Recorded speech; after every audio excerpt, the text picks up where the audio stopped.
వచ్చినారంట.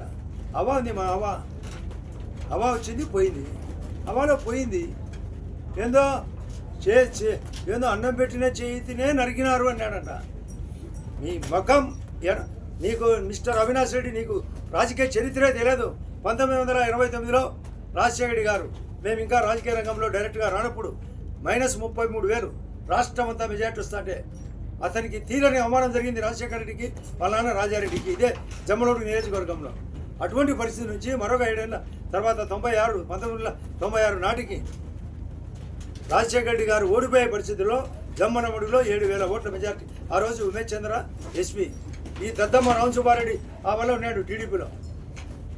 తెలుసుకోవాలా రాజకీయ చరిత్ర, ఎవరితో అని. ముందు మాకు మేము అతనితో పాటు ఉన్నట్టే వివేకానంద రెడ్డిని అయిపోయి చేసినారు, గుండెపోటు అన్నారు. ఆ తర్వాత సాయంత్రానికి నిదానంగా ఆయన వచ్చి మేమేదో చేసినామన్నారు. ఆ తర్వాత సిబిఐకి పోయింది. ముందు సిబిఐ కావాలన్నాడు, మళ్ళీ వద్దన్నాడు, అది సిబిఐకి పోయింది. సిబిఐకి పోయినాక వాళ్ళే ముద్దాయను. వాళ్ళ అమ్మను గుండెపోటును అడ్డపెట్టి కర్నూలులో అరెస్టు కాకుండా యాంటిసిపేటరీ బెయిల్ తెచ్చుకునే ఈ అవినాష్ రెడ్డి మాకు చెప్పేది. మేము అక్కడే ఉండింటే నా పరిస్థితి కూడా వివేకానంద రెడ్డి నాది గుండెపోటు అనేది నన్ను అయిపోయి చేసి అక్కడే ఉండి వాళ్ళ ఇష్టం, వాళ్ళ గడ్డము అదుపు వచ్చినప్పుడు వాళ్ళ ఇష్టం వచ్చేట్టు చేయడం. అతనేదో ఎంపీగా అడ్డపడతాడని వీళ్ళు చేసిన కార్యక్రమం అందరికీ తెలియదా? మామూలుగా ఎవరో ఇదే రాజమౌళి ప్రసాద్ రెడ్డి మా వాళ్ళతో కొందరితో చెప్పినాడంట.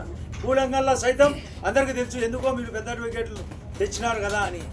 మేము పెద్ద అడ్వకేట్లను ఢిల్లీ నుంచి తీసుకొని వస్తే నోబాటిపల్లి విజయవాడలో ఇదే రాజమౌళి ప్రసాద్ రెడ్డి అనేమాట 2019లో జగన్ రెడ్డి అధికారంలోకి వచ్చిన తర్వాత ఇది అందరికీ తెచ్చినది కదా, వాళ్ళే అయిపోయి చేసినారని. వద్దు కట్టుకథలు కాదు చెప్పాల్సింది, వాస్తవం చెప్పాలా. దగ్గరుండి చేసినారు, అయిపోయి చేసినారు. మీరు మమ్మల్ని కూడా అలా అయిపోయి చేసిన రకమే. దగ్గరుండి చేసేది మీకు, మీ పదవి కోసం మీ చిన్నాన్ని చంపి వివేకానంద రెడ్డిని చంపించి మళ్ళా మాకు దోషి కుట్లేసినది ఎవరు, కట్లు కట్టినది ఎవరు, కట్టుకథలు అనేది ఎవరు? అభిషేక్ రెడ్డిని వాళ్ళ డాక్టర్ కుట్లేసినట్టు సిబిఐ ఒత్తిడి ఏం జరిగింది చెప్పమంటే తట్టుకోలేక అతను బానిసై పోయినాడు కూడా. మీ ఏటుకు మరో వికెట్ పడింది, ఎన్నో వికెట్లు పడినాయి. మేము అభివృద్ధి చేస్తాం, సంక్షేమం చేస్తాం. ఈరోజు వికసిత భారత్కు ఈ పొద్దు ఫౌండేషన్ కూడా గౌరవ ముఖ్యమంత్రి గారు పవన్ కళ్యాణ్ రైల్వే కొడూరులో వేయడం జరిగింది.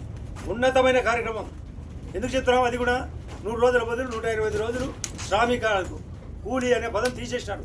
శ్రామికులు కష్టపడే వాళ్ళకు, రైతులకు 60 రోజులు గ్యాప్. మంచి కాలంలో, కోతల కాలంలో, ఇత్తనాల కాలంలో పక్కన పెట్టి ఉండాలి. కూలీ రేటు శ్రామిక రేటు పెంచినారు. మరియు 330 పనులు గతం, ఈరోజు 300 పనులు. బడ్జెట్ ఆ రోజు 90,000 కోట్లు, ఈరోజు 1,50,000 కోట్లు.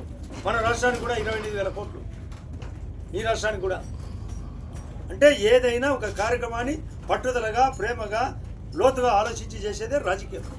అది జేఎస్డబ్ల్యూ కావచ్చు, గండికోట టూరిజం కావచ్చు, గండికోట R&R కావచ్చు, రేపు స్టీల్ సిమెంట్ ఇండస్ట్రీస్ కావచ్చు, టెక్స్టైల్ కావచ్చు.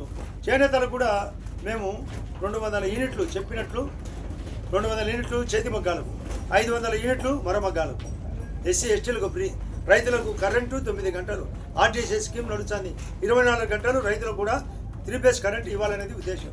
దేశంలో ఇప్పటికే 450 గిగావాట్లు ఉంటే మరొక 550 గిగావాట్లు పెంచి 1000 గిగావాట్లు. అందులో జమ్మలమడుగు 20 గిగావాట్లు. ఇక్కడ ఆ కరెంటు ఉత్పత్తి ఎక్కువ ఉంది. సోలార్, పంపుడు సోలార్ ఉంది, విండ్ పవర్ ఉంది.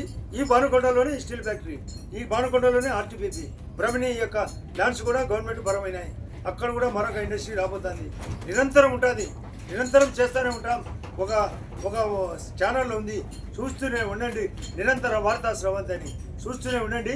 మా అభివృద్ధి స్రవంతి, మా సంక్షేమం, మా యొక్క నమ్మకం, మా విశ్వాసం ఇలాంటివి జరుగుతూనే ఉంటాయి.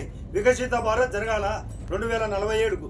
మా గౌరవ ప్రధానమంత్రి గారు ఇప్పటికే 100 దేశాలు పర్యటన జరిగింది. జీడిపి పెంచుతూనే ఉన్నాడు. రఘురామరాజు అని చెప్పినట్టు అన్ని నక్సలిజం తగ్గింది, టెర్రరిజం తగ్గింది. ఈ యొక్క కల్పన కూడా ఆయన ఆలోచనే భాగం. కాబట్టి ఇలాంటివి జరుగుతుంటాయి. మీరు ఎరికుక్కల మాదిరి వివేకానంద స్వామి ఒకటి చెప్పినాడు, ఎవరైతే కోతి చేష్టలు చేస్తారో వాళ్ళ కోసం కట్టె తీసుకోండి, అవి పరిగెత్తాయి. లేదంటే ఆ కోతి ముఖాలు మనల్ని పరిగెత్తిస్తాయి. అందులో భాగమే కొన్ని విషయాలు మేము కఠినంగా ఉంటాం.